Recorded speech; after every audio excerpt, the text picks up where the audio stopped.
BFM Business Télévision. Gratuitement en HD sur les réseaux câblés et ADSL. BFM Business Télévision. L'économie en haute définition. BFM Business, intégral placement, le face-à-face. Aujourd'hui entre Sébastien Corchia et Philippe Béchat. Bonjour messieurs. Bonjour. Bonjour. Sébastien Corchia, directeur de gestion action de Mescart Asset Management, et Philippe Béchat, le rédacteur en chef de la Bourse au quotidien. Mais si on a un CAC 40 qui avait gagné 1% hier, qui les repère quasiment aujourd'hui, vraiment fébrilité sur les marchés, qui cherche une direction désormais. Le CAC est à 4321 points. Sébastien, est-ce que vous parvenez néanmoins à percevoir des signaux de stabilisation là, après la très forte baisse du début d'année ?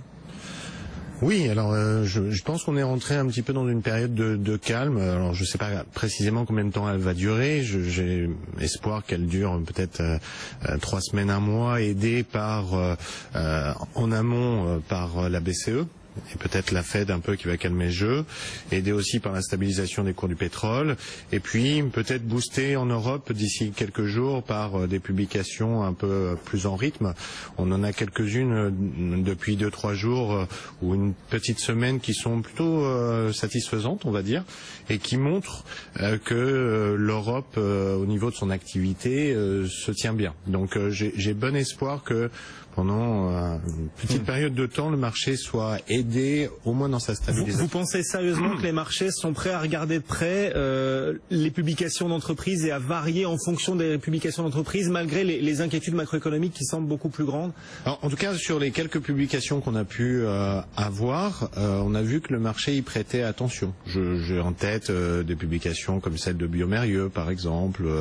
On a vu que le marché y prêtait attention, y compris sur les small caps. Donc, je me dis que sur le reste, il va y faire attention. Alors on a vers le 4-10 février par là, on a toutes les bancaires. Vous savez que c'est un secteur qui est complètement massacré en bourse. Là aussi, je me dis que ça peut être, si on arrive sur ces publications de bancaires très sous pression, on peut avoir plus de bonnes nouvelles que de mauvaises. Donc j'ai envie de penser que si le pétrole se stabilise avec la volatilité qu'on lui connaît, mais se stabilise un peu, étant donné qu'on n'aura pas de gros rendez-vous, je me dis que le marché peut revenir un petit peu. Ça ne va pas l'emmener à 5000 points, hein, soyons très clairs. Mais ça lui permet peut-être de revenir à meilleure raison. Oui, à meilleure raison. Dans un cycle qui resterait baissier, vous nous disiez cette pause, elle durerait 3 semaines, un mois. Oui, parce que au-delà de ça, très clairement, tout le monde manque de visibilité. Ça, c'est un réel problème. Il y a quand même des indicateurs de stress qui sont toujours sous tension. Alors, on peut parler de la volatilité. Moi, le meilleur indicateur de stress pour moi, c'est au niveau des taux d'intérêt, notamment ce fameux high yield, plus aux États-Unis qu'en Europe, qui lui-même est lié au pétrole. Donc, au-delà, je dirais, en ce moment, 15 jours, 3 semaines, un mois, compliqué d'y voir clair. Peut-être, à mon sens, oui, une source de satisfaction, non, d'espoir, notamment sur les cours du pétrole. Vous avez vu qu'ils s'étaient stabilisés. Il y a 2 facteurs techniques pour moi qui sont de nature à tenir les cours pendant peut-être quelques semaines. D'abord, la position, ou d'abord le niveau des stocks. Ils sont très élevés et c'est un facteur, vous le savez, à chaque fois qu'on les publie, de se dire ah ben il y a trop de pétrole, ça fait baisser les cours. Oui, mais en fait, on arrive à un niveau tellement élevé de stock qu'on peut plus stocker. Ce qui fait que, en fait, sur la planète, les capacités de stockage de pétrole sont pleines. Elles seront pleines dans moins de 2 mois et demi à peu près.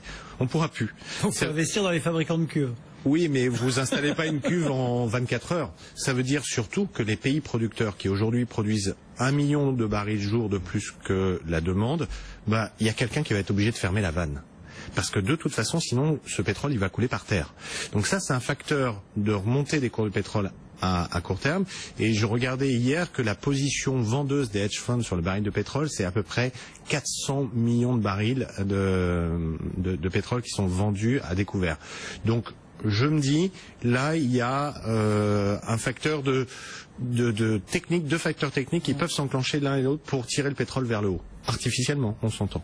Philippe, votre analyse aussi, vous qui aimez guetter nuit et jour l'évolution des différentes courbes sur des dizaines d'années pour nous dénicher la statistique qui tue, comment est-ce que vous regardez évoluer un petit peu ces grands indices, que ce soit le pétrole, que ce soit les indices américains, la Bourse de Paris? Moi, je vais rebondir sur ce que vient de nous présenter Sébastien.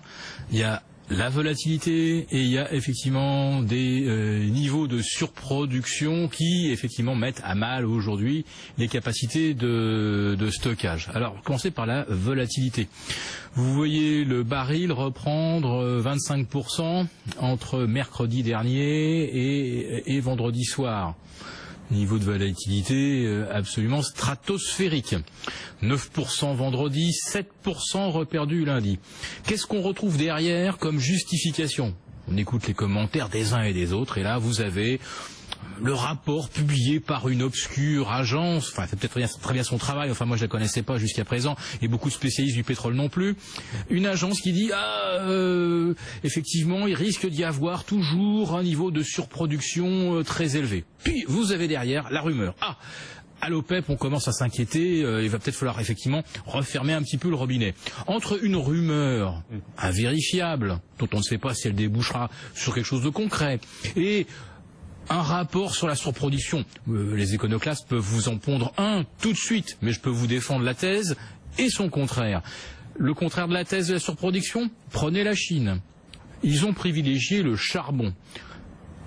Ça leur coûtait pas cher, ils en ont dans leur sous-sol. Mais là, aujourd'hui, le charbon, on va dire qu'il a davantage d'inconvénients que d'avantages. C'est la pollution, c'est les particules, c'est des gens qui meurent par dizaines de milliers pour tous ceux qui ont des insuffisances pulmonaires. Si les Chinois revenaient un peu plus au gaz ou aux centrales au fioul, ils réduiraient énormément leur pollution. Oui. C'est un arbitrage qu'ils peuvent décider de faire du jour au lendemain. La Chine, en croissance, on va dire, de 4% en 2016, va commander 500 000 barils de plus par jour. Certains pensent que ça sera plus, ceux qui sont optimistes sur la croissance. Moi, je prends une hypothèse médiane, moyenne, pas délirante. 500 000 barils de plus par jour. Que la Chine décide d'arbitrer un peu plus en faveur des centrales au fioul que des centrales au charbon, et ils peuvent très bien demander 1 million de barils de plus par jour. C'est rien à l'échelle de la Chine. 500 000 barils peuvent aussi disparaître du jour au lendemain. Émeute au Nigeria, un peu d'instabilité politique par-ci par-là, vous pouvez voir disparaître 500 000 à 1 million de barils par jour. Autrement dit, voir des écarts de 9% à la hausse, 7% à la baisse, puis 6% à la hausse. Tout ça ne traduit qu'une chose, la spéculation. Elle reste forte, elle reste extrêmement active, ouais. Et vous avez toujours des hedge funds que Sébastien évoquait qui continuent de spiler. Alors il y en a qui sont morts mercredi dernier lors du changement d'échéance, on est passé février, il y en a qui ont décidé de jeter l'éponge, ce qui fait que le pétrole s'est effondré, mais vous avez toujours une spéculation effrénée et des écarts sur le pétrole qui ne correspondent absolument en rien aux échanges physiques à Rotterdam par exemple. Et ce qui explique justement ce début d'année extrêmement compliqué sur les marchés financiers, justement, c'est que les hedge funds ont la main de plus en plus puissante sur les marchés, les algorithmes également, parce qu'en face, les banques, les assureurs sont moins présents en raison des réglementations qui les contraignent à s'exposer moins aux actions. Est-ce qu'on est en train de subir les effets pervers aussi de la réglementation qui fait que aujourd'hui les marchés sont davantage qu'avant aux mains des hedge funds et des algorithmes, Sébastien? J'ai pas l'impression qu'il le soit aujourd'hui plus qu'hier. C'est un sujet déjà depuis plusieurs maintenant presque petites années que les assureurs notamment sont des acheteurs réguliers qui sont désormais absents, donc assureurs et banques. Effectivement, si on avait un peu moins d'obligations et si plus de liberté, était moins contraignante. Voilà, tout à fait. On aurait plus d'acteurs de long terme sur le marché. C'est une évidence, mais on ne peut pas mettre en avance à chaque fois qu'il y a de la volatilité, on ressort à juste titre cet argument, mais c'est pas aujourd'hui quelque chose de plus criant qu'hier. Alors, on va suivre évidemment le communiqué de la Réserve fédérale américaine. Ce sera ce soir après 20h. La Fed qui va peut-être mettre un peu d'eau dans son vin, peut-être pas réaliser 4 hausses de taux comme les marchés l'attendaient encore au mois de décembre. Si la Fed publie un communiqué plus accommodant, est-ce que vous pensez que ça pourrait justement avoir un impact sur les cours du pétrole et faire remonter les cours du pétrole? Parce que peut-être que l'une des explications de la baisse du pétrole, c'était aussi la hausse du dollar. Si la Fed met plus d'eau dans son vin ce soir, est-ce que le cours du pétrole pourrait en profiter et pour le coup rebondir? Je crois que tout est prétexte, le cas échéant, pour pouvoir faire remonter les cours du pétrole. Et encore une fois, il y a une obligation que les cours du pétrole, au moins à court terme, remontent, puisqu'il n'y a que des perdants aujourd'hui dans cette histoire-là. Et la Fed a un moyen d'agir là-dessus? Elle a le même moyen que Mario Draghi, c'est-à-dire des mots plus que des actes.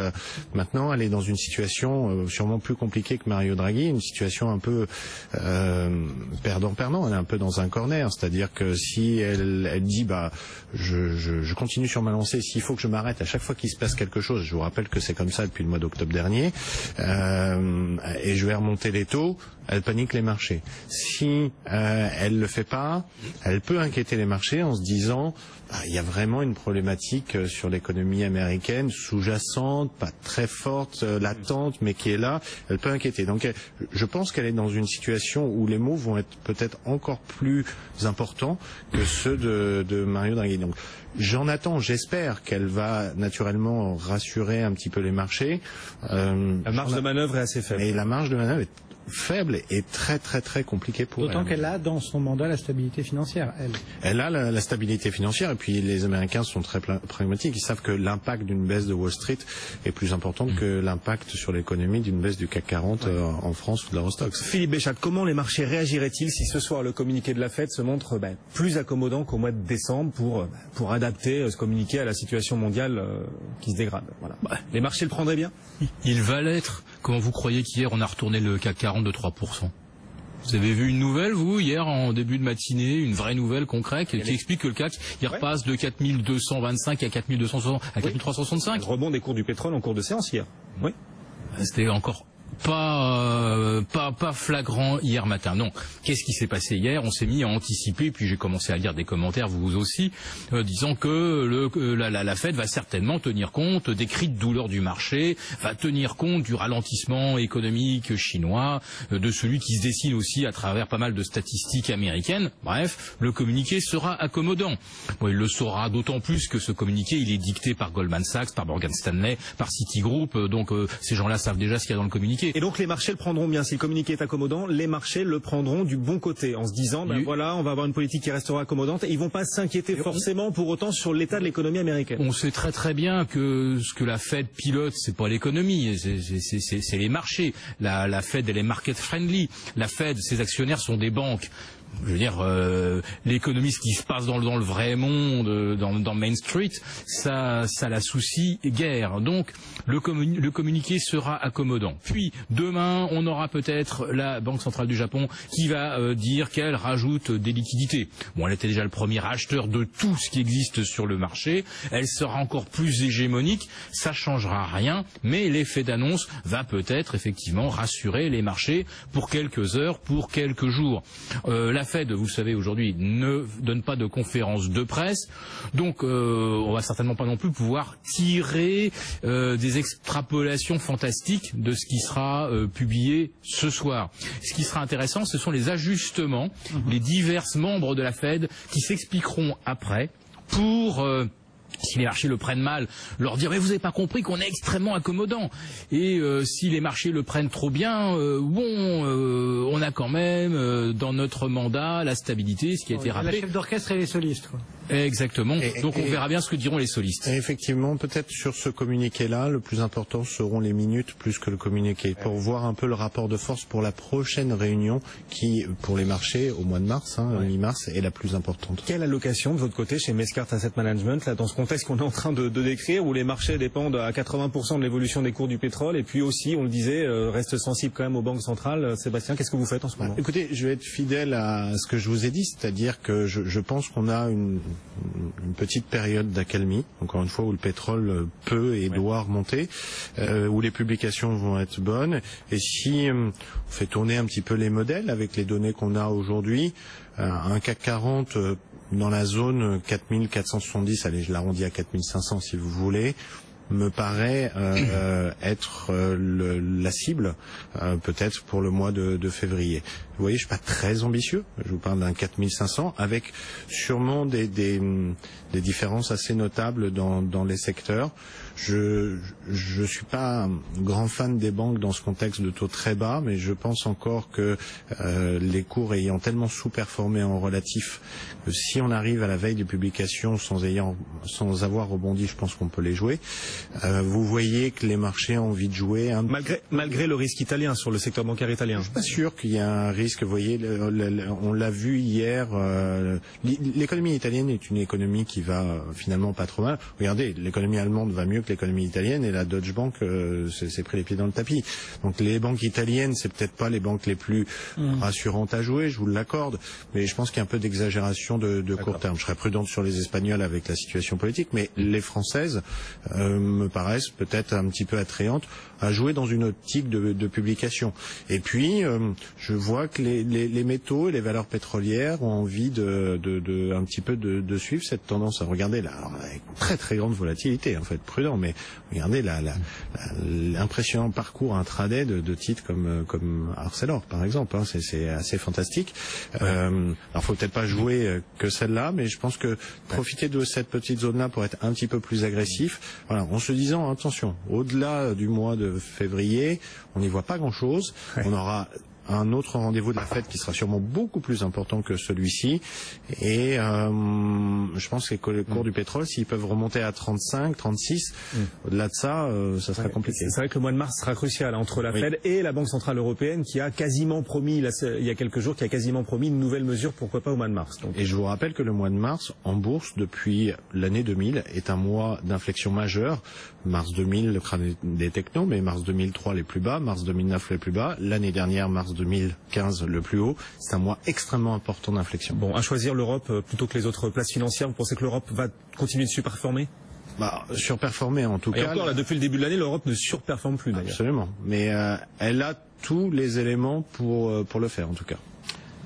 Un petit mot peut-être pour finir du cas Apple. Est-ce que c'est quelque chose qui résonne, que vous regardez? On s'interrogeait tout à l'heure avec Nicolas Dose pour savoir si ce sera une anicroche dans le parcours d'Apple ou est-ce qu'il y a éventuellement une inflexion macroéconomique qui se dessine avec ces ventes d'iPhone qui ont peut-être trouvé leur pic.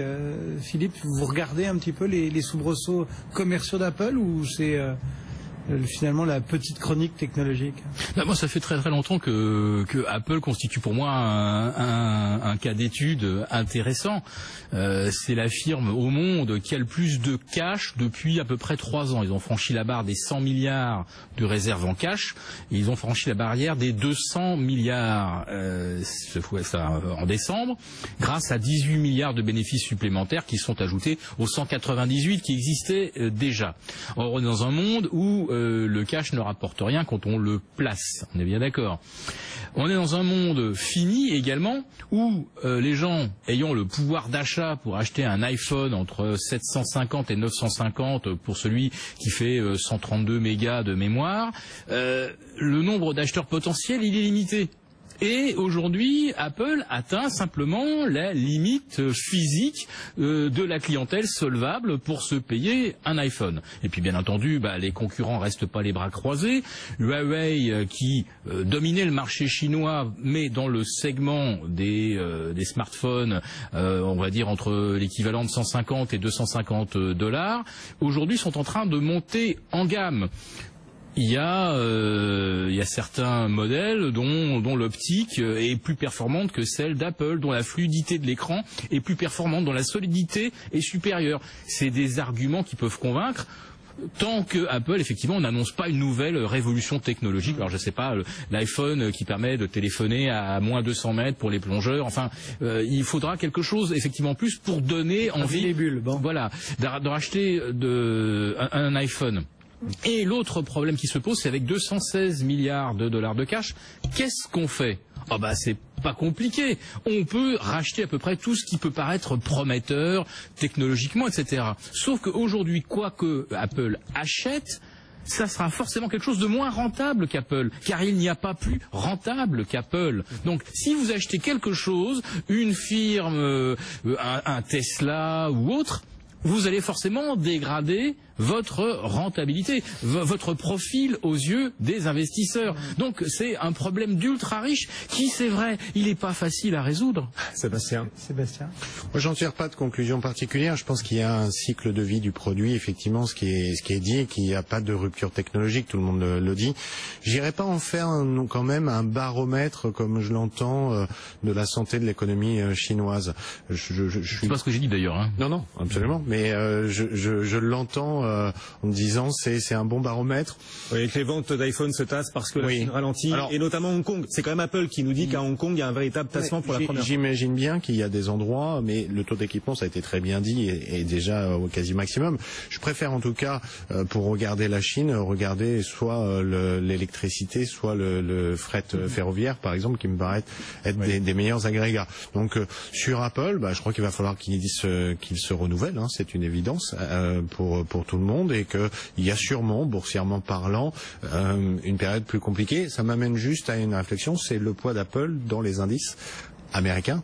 Donc si on sait qu'Apple va être quelques trimestres sous pression, ou en tout cas va plus être un moteur de la bourse, ça peut nous indiquer que ça va être compliqué pour le Nasdaq d'aller retrouver ses plus hauts. Il y a aussi un problème d'image pour Apple, c'est que on n'accumule pas 216 milliards de cash si on paye ses impôts comme on pourrait les payer en Europe si on se servait pas du double sandwich irlandais et hollandais. Donc attention aussi à l'effet d'image, parce que Apple n'a pas accumulé tout cet argent par hasard, c'est en évitant l'impôt de façon massive et systématique pendant des années. Un monstre financier, un monstre industriel, mais pas un monstre de vertu, en gros. C'est ce que vous nous expliquez. Bon. Voilà. Face à face. Merci beaucoup à tous les deux. Philippe Béchade, La Bourse au quotidien, Les Éconoclastes, et Sébastien Courchal, directeur des gestions actions de Mescart AM. Bonne séance à tous les deux. Oui, le CAC 40 qui est en baisse de 0,5.